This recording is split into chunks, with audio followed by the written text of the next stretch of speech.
In this video, we're going to look at the mathematical relationship with density. Density is the relationship between mass and volume. So it's just a ratio of how much mass is in a given amount of space. Density, with your equation, density is equal to mass divided by volume, has some units attached with it. For your units, if you have mass, you always record that in grams. So if you don't have grams, you're going to have to convert it so you do. There's two ways of solving for volume. The first one is centimeters cubed. If you have centimeters cubed, that means that you took your length times your width times your height, which is centimeters times centimeters times centimeters, to give you the centimeters cubed. In the lab that we're going to do in class, you're actually going to take a ruler and measure length times width times height. You can also use for your volume milliliters. To get your milliliters, you're going to take a graduated cylinder and put some amount of water in the graduated cylinder. For example, 30 milliliters. You drop an object into the water. When you drop the object into the water level is going to go up. So maybe it goes up to 33 milliliters. This is called water displacement. So what's going to happen here is the difference between your original level and your new level is the volume of the object. So in this case, it would be 3 milliliters. So you can have centimeters cubed or milliliters. Because of that, you end up with two different possibilities for density. You can have grams per centimeter cubed, if you use centimeters cubed here, or you can have grams per milliliter. And something to know with your density is this is a physical characteristic. And with your physical characteristic, it's just a ratio of mass to volume. So if your mass gets cut in half, your volume is going to get cut in half as well. So it's always going to stay in the same ratio. So it's an identifying characteristic of the matter. So if we need to solve for density, you have your equation. So you plug in the two values that are given, you solve for the third one, and then you can go from there. Some people need to use the triangles in order to do the algebra to rearrange the equation. So if you use the triangle, it's density is equal to mass over volume. When you have that ratio, when you have that triangle, you cover the variable that you don't know. So if we don't know density, we cover that one up. So you're going to end up with, let me get my marker real quick, mass over volume when you don't know density. But if you don't know your volume, you cover that one up. And when you get that, you're going to end up with mass over density. When the two are next to one another, you don't know your mass. You cover that one, and you end up taking your density times your volume. So if they're on top of one another, you divide. If they're across one another, you multiply.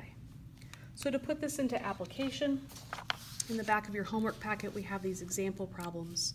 This first example problem says, what is the density? So I'm solving for D in this case. So I don't know density.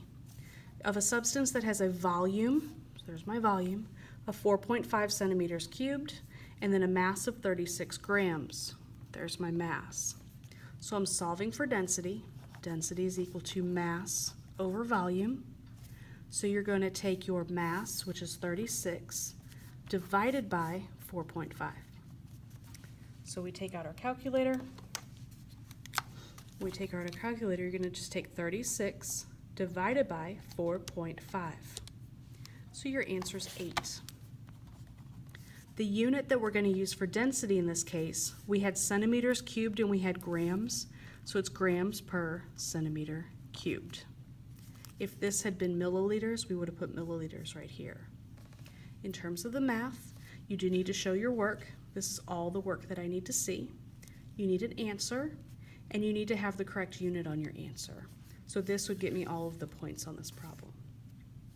Now on this next problem, it says how many milliliters, so I'm solving for volume, is in a sample that has a mass of 0.45 kilograms and a density of 5.67 grams per milliliter. So I have density, I have my mass, I need to solve for volume. So to solve for volume, if you like the triangle like this, you're going to cover up volume. You're going to end up taking your mass divided by your density. Or you can just plug in the numbers and rearrange it. Now this unit is not correct. I have to have grams and I have kilograms. So if we backtrack to our metric, King Henry died by drinking chocolate milk. Kilograms is here, grams is a base. So I'm going to move my decimal place 1, 2, 3 times to the right.